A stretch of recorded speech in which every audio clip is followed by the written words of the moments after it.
Hi, ഞാൻ doctor Juhi Das, doctor ഡയറ്റിലെ medical ഓഫീസറാണ്.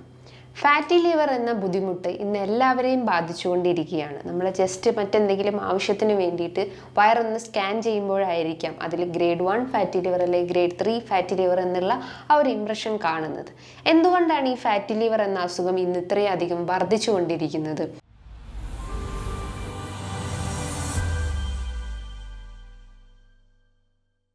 ഫാറ്റി ലിവർ എന്ന് പറയുമ്പം കരളിന് ചുറ്റും കൊഴുപ്പടിയുന്ന ഒരു അവസ്ഥയാണ്. അതായത് നമ്മുടെ ലൈഫ് സ്റ്റൈൽ ചേഞ്ചസ് കൊണ്ട് നമ്മൾ കൂടുതലായിട്ടും മദ്യപിക്കുക, ഒരു കൺട്രോളും ഇല്ലാതെ ഫുഡ് കഴിക്കുക, വ്യായാമം ഇല്ലാത്തൊരവസ്ഥ, അമിതമായിട്ട് ടെൻഷൻ അടിക്കുന്ന ആളുകളിൽ ഇത്തരം കേസസിലാണ് ഈ ഒരു നമ്മുടെ ബോഡിയിൽ ഉണ്ടാവുന്ന ഫാറ്റ് മെറ്റബോളിസത്തിൽ ഇംബാലൻസ് വരികയും അതിൻ്റെ ഭാഗമായിട്ട് കരളിന് ചുറ്റും കൊഴുപ്പടിയുന്ന ഒരു അവസ്ഥ ഉണ്ടാവുന്നത്. അതിൻ്റെ ലക്ഷണങ്ങൾ നോക്കുകയാണെങ്കിൽ ഒന്നാമതായിട്ട് നമ്മുടെ വാരിയലിൻ്റെ താഴെയായിട്ട്, വലത്തെ ഭാഗത്തെ വാരിയലിൻ്റെ താഴെയായിട്ട് ഒരു നേർത്തൊരു വേദന, ഡൾ ഏക്കിംഗ് പെയിൻ ഉണ്ടാവുന്നു. ആ ഒരു ഗ്രേഡ് 3 ഒക്കെ എത്തുമ്പോഴായിരിക്കും ആ വേദന കൂടുതലായിട്ടും സിവിയർ ആയിക്കൊണ്ടിരിക്കുന്നത്. അതേപോലെ തന്നെ നമുക്ക് സ്കിന്നിലൊക്കെ ചേഞ്ചസ് ഉണ്ടാവും. സ്കിന്നിൽ ഒരു ഡാർക്ക് കളർ ചേഞ്ചസ് ഉണ്ടാവുന്നു. ചിലപ്പം കഴുത്തിൻ്റെ ഭാഗത്തായിട്ട്, ഫേസിലൊക്കെ ഒരു ബ്ലാക്ക് ഡോട്ട്സ് പോലെ കാണപ്പെടുന്നു. സ്കിൻ ടാഗ്സ് പോലെ സ്കിന്നിൻ്റെ സർഫസിൽ നിന്നും ഒരു കറുത്ത കറുത്തൊരു പാടുകൾ സ്കിന്നിൻ്റെ സർഫസിൽ നിന്നും പൊന്തി വരിക. അതൊക്കെയാണ് മെയിനായിട്ടും കാണിക്കുന്ന ലക്ഷണങ്ങൾ എന്ന് പറയുന്നത്. അതേപോലെ തന്നെ അമിതമായിട്ടുള്ള ക്ഷീണം അനുഭവപ്പെടാവുന്നതാണ്. രാത്രി പകൽ എന്നുള്ള ടൈമില്ലാതെ എപ്പോഴും ഒരു ഹെവി വീക്ക്നെസ് അനുഭവപ്പെടുന്നതാണ്. ഉറക്കമില്ലായ്മ, അതേപോലെ തന്നെ വിശപ്പില്ലാത്തൊരവസ്ഥ, ദഹന സംബന്ധമായിട്ടുള്ള ബുദ്ധിമുട്ടുകൾ, കോൺസ്റ്റിപ്പേഷൻ അല്ലെങ്കിൽ നെഞ്ചരിച്ചിൽ, വയറുവീർക്ക്, എപ്പോഴും ഗ്യാസ് നിറഞ്ഞൊരു ഫീലിംഗ് ഉണ്ടാവുന്നു, ബ്ലോട്ടിംഗ് ടെൻഡൻസി ഉണ്ടാവുക, വെയിറ്റ് കുറഞ്ഞു പോകുന്നൊരവസ്ഥ ഉണ്ടാവുക. അതേപോലെ തന്നെ ഫാറ്റി ലിവറിൻ്റെ കുറച്ച് സ്റ്റേജ് എത്തിക്കഴിഞ്ഞാൽ, ഒരു ഗ്രേഡ് 4 ഒക്കെ എത്തിക്കഴിഞ്ഞാൽ അതൊരു സിറോസിസ് സ്റ്റേജിലോട്ട് പോകുന്നു. ലിവർ കംപ്ലീറ്റ് ആയിട്ട് ഷ്രിങ്കായി ചുരുങ്ങി പോകുന്ന ഒരവസ്ഥ ഉണ്ടാവുന്നു. അതിൻ്റെ ഭാഗമായിട്ട് നമ്മളൊരു ഫിസിക്കൽ അപ്പിയറൻസ് നോക്കുകയാണെങ്കിൽ നമ്മളെ വയറെല്ലാം ചാടി വീർത്തിരിക്കുകയും കൈകാലുകളെല്ലാം വളരെ ലീൻ ആൻഡ് മെലിഞ്ഞിരിക്കുന്ന ഒരു അവസ്ഥ ഉണ്ടാവുന്നു. ഇതാണ് physical appearance of cirrhosis patients എന്ന് പറയുന്നത്. അതോടൊപ്പം തന്നെ കാലുകളിൽ നീര് വെക്കുക, ആങ്കിൾ എഡിമ എന്ന് പറയുന്നു. നമ്മൾ ജസ്റ്റ് ഒന്ന് തൊട്ട് നോക്കിക്കഴിഞ്ഞാൽ ഒരു കുഴി പോലെ രൂപപ്പെടാവുന്നതാണ്. പുരുഷന്മാരെ കേസ് നോക്കുകയാണെങ്കിൽ അല്ലെങ്കിൽ ബ്രസ്റ്റിൽ ചേഞ്ചസ് ഉണ്ടാവുന്നു. അതായത് ഹോർമോണൽ ഇംബാലൻസ് കാരണം ബ്രസ്റ്റിൽ ചേഞ്ചസ് ഉണ്ടാവുക, കുടവയറിൻ്റെ പ്രശ്നങ്ങൾ ക്രിയേറ്റ് ചെയ്യുന്നു, ബെല്ലി ഫാറ്റിൻ്റെ പ്രശ്നങ്ങൾ ഉണ്ടാവുന്നു, അമിതമായിട്ടുള്ള ശരീരവേദന അനുഭവിക്കാവുന്നതാണ്. നമ്മുടെ മുട്ടിൻ്റെ താഴ്ഭാഗത്തേക്കുള്ള സ്കിൻ സർഫസ് എല്ലാം ഭയങ്കര ഡാർക്ക് കളറായിട്ട് കാണപ്പെടാവുന്നതാണ്. ഇതൊക്കെയാണ് പ്രധാനപ്പെട്ട ലക്ഷണങ്ങൾ എന്ന് പറയുന്നത്. എന്നാൽ ഇത്തരം ലക്ഷണങ്ങൾ നിങ്ങൾ ഇനീഷ്യലി തന്നെ കാണുകയാണെങ്കിൽ ചിലപ്പോൾ അമിതമായിട്ടുള്ള ക്ഷീണം അല്ലെങ്കിൽ ശരീരവേദന, ദഹനത്തിൻ്റെ പ്രശ്നങ്ങൾ ഉണ്ടാവുക, കീഴ്വായുടെ പ്രശ്നങ്ങൾ ഉണ്ടാവുക, സ്കിന്നിൽ ചേഞ്ചസ് ഒക്കെ കാണപ്പെടുകയാണെങ്കിൽ നിങ്ങൾ നിർബന്ധമായിട്ടും ഒരു ഡോക്ടറെ കൺസൾട്ട് ചെയ്തിട്ട് ആദ്യം തന്നെ നിങ്ങൾക്ക് ഒരു ബ്ലഡ് ടെസ്റ്റ് എടുക്കാവുന്നതാണ്. ലിവർ ഫംഗ്ഷൻ ടെസ്റ്റ്, അതായത് SGOT, SGPT, ലിവർ എൻസൈംസിൻ്റെ വാല്യൂസ് നോക്കിയിട്ട് നമുക്ക് എന്തെങ്കിലും ബുദ്ധിമുട്ടുണ്ടോ എന്ന് അതിലൂടെ അറിയാൻ പറ്റും. അതിൽ നിന്നും നിങ്ങൾക്ക് ഒരു ക്ലാരിഫൈ വന്നിട്ടില്ലെങ്കിൽ നിങ്ങൾക്കൊരു അബ്ഡോമിനൽ സ്കാനിങ് എടുക്കാവുന്നതാണ്. അതിലൂടെ തന്നെ നിങ്ങൾക്ക് ഏത് സ്റ്റേജാണ്, എത്രത്തോളം അത് അഫക്റ്റ് ചെയ്തിട്ടുണ്ടെന്ന് ആ ഒരു സ്കാനിങ്ങിലൂടെ അറിയാൻ പറ്റുന്നതാണ്. കുറച്ചുകൂടി അഡ്വാൻസ്ഡ് ആയിട്ടുള്ള സ്റ്റഡീസ് ഒക്കെ ഉണ്ടെങ്കിൽ ഫൈബ്രോ സ്കാനൊക്കെ നിങ്ങൾക്ക് പ്രിഫർ ചെയ്യാവുന്നതാണ്. അപ്പം നിങ്ങൾ ശ്രദ്ധിക്കേണ്ട കാര്യങ്ങൾ എന്ന് പറയുമ്പം ഒരു ഡോക്ടർ നിർദ്ദേശപ്രകാരം മാത്രം നിങ്ങൾ ഇത്തരം ഫാറ്റി ലിവർ കംപ്ലയിൻസ് ഉണ്ടെങ്കിൽ അവരെ നിർദ്ദേശപ്രകാരം മാത്രം മെഡിസിൻസ് എടുക്കാൻ ശ്രമിക്കുക. ഭക്ഷണ രീതികളും കൃത്യമായിട്ട് ഫോളോ ചെയ്യാൻ ശ്രമിക്കുക. അതേപോലെ തന്നെ വർക്കൗട്ടും അത്യാവശ്യമാണ്. ഇനി ഈ ഒരു ഫാറ്റി ലിവർ വരാനുള്ള കാരണങ്ങൾ എന്ന് പറയുമ്പം 90% കോസസും നമ്മളെ ഭക്ഷണ രീതികൾ തന്നെയാണ്. ഒരു 10% മാത്രമേ ഉള്ളൂ അത് മദ്യപിച്ചുകൊണ്ട് വരുന്ന ഫാറ്റി ലിവർ എന്ന് പറയുന്നത്, ആൽക്കഹോളിക് ഫാറ്റി ലിവർ എന്ന് പറയുന്നത്. അപ്പോൾ ഈ 90% നമ്മൾ ക്ലിയർ ഔട്ട് ചെയ്ത് കഴിഞ്ഞാൽ നമ്മൾ ബാലൻസ്ഡ് ഡയറ്റ് ആദ്യം മെയിൻറ്റെയിൻ ചെയ്യുക. അതേപോലെ തന്നെ വർക്കൗട്ട് കൃത്യമായിട്ട് മെയിൻറ്റെയിൻ ചെയ്യാൻ ശ്രമിക്കുക. കൃത്യമായിട്ട് ഉറക്കം, സ്ട്രെസ്സൊക്കെ കൺട്രോൾ ചെയ്യാൻ ശ്രമിക്കുക. ഈ കാര്യങ്ങൾ ക്ലിയർ ഔട്ട് ചെയ്ത് കഴിഞ്ഞാൽ ഇത്തരം ഫാറ്റി ലിവർ കംപ്ലയിൻസ് നമുക്ക് റെഡ്യൂസ് ചെയ്യാൻ പറ്റുന്നതാണ്. ഈ ഒരു കാരണങ്ങൾ മാത്രമല്ല, നമ്മുടെ ശരീരത്തിൽ എന്തെങ്കിലും വൈറ്റമിൻസിൽ ഉണ്ടാവുന്ന ഇംബാലൻസ് കാരണവും ഈ ഒരു ഫാറ്റി ലിവർ നമുക്ക് ഡെവലപ്പ് ചെയ്യാവുന്നതാണ്. അതായത് ഫസ്റ്റ് വൈറ്റമിൻസ് എന്ന് പറയുന്നത് വൈറ്റമിൻ B3, ബി കോംപ്ലക്സ് വിഭാഗത്തിൽ വരുന്ന വൈറ്റമിൻ B3 അല്ലെങ്കിൽ നിയാസിൻ കോംപ്ലക്സ് ആയിട്ടുള്ള വൈറ്റമിൻസിൽ എന്തെങ്കിലും ഇംബാലൻസ് വരുമ്പോൾ, അതായത് ഫാറ്റ് മെറ്റബോളിസത്തിന് ഏറ്റവും അധികം സഹായിക്കുന്ന ഒന്നാണ് വൈറ്റമിൻ B3 എന്ന് പറയുന്നത്. അപ്പോൾ അതിലെന്തെങ്കിലും ഡെഫിഷ്യൻസീസ് വരുമ്പോഴും ഈ ഒരു ഫാറ്റി ലിവർ കംപ്ലയിൻസ് ഡെവലപ്പ് ചെയ്യാവുന്നതാണ്.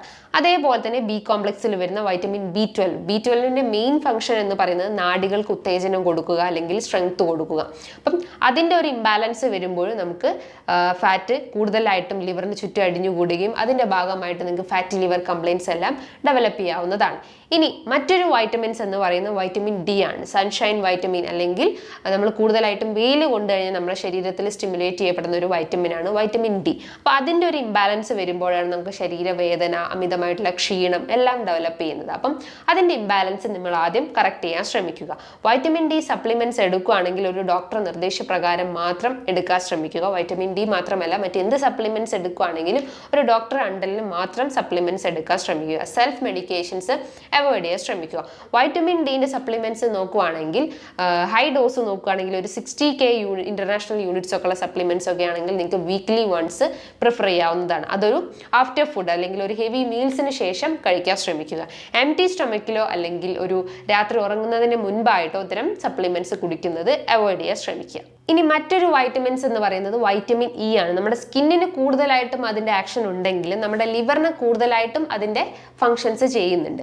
അപ്പോൾ ഈ പറഞ്ഞിട്ടുള്ള വൈറ്റമിൻ B3, അതേപോലെ തന്നെ vitamin B12, vitamin E, vitamin D, ഇതൊക്കെ മെയിനായിട്ടും നിങ്ങളുടെ ഭക്ഷണത്തിലും അതേപോലെ തന്നെ നിങ്ങൾ എന്തെങ്കിലും സപ്ലിമെന്റ്സ് എടുക്കുകയാണെങ്കിൽ അതിലൂടെ ഉൾപ്പെടുത്താൻ ശ്രമിക്കുക. ഇതിൻ്റെ ഇംബാലൻസ് വരുമ്പോഴും നമുക്ക് ഈ തരം ഫാറ്റി ലിവർ കംപ്ലയിൻസ് ഡെവലപ്പ് ചെയ്യാവുന്നതാണ്.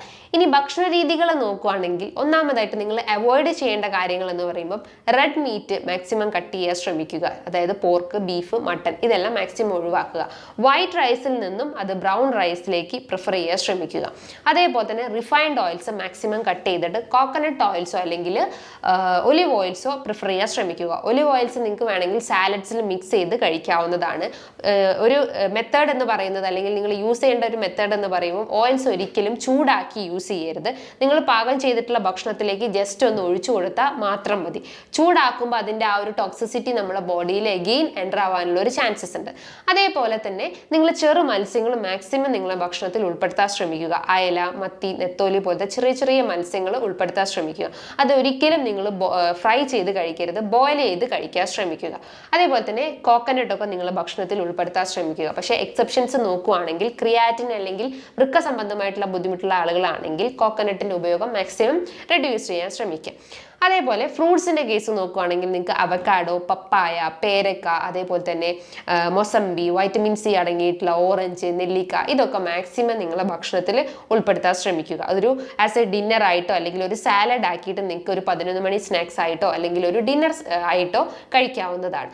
അതേപോലെ തന്നെ ധാരാളം ഇലക്കറികൾ ഉൾപ്പെടുത്താൻ ശ്രമിക്കുക. ലീഫി വെജിറ്റബിൾസ്, ചീര, മുരിങ്ങയില, തഴുതാമ പോലത്തെ ഇത് വെച്ചിട്ട് നിങ്ങൾക്ക് തോരനായിട്ടോ കറിയാക്കിയിട്ടൊക്കെ കുക്ക് ചെയ്യാവുന്നതാണ്.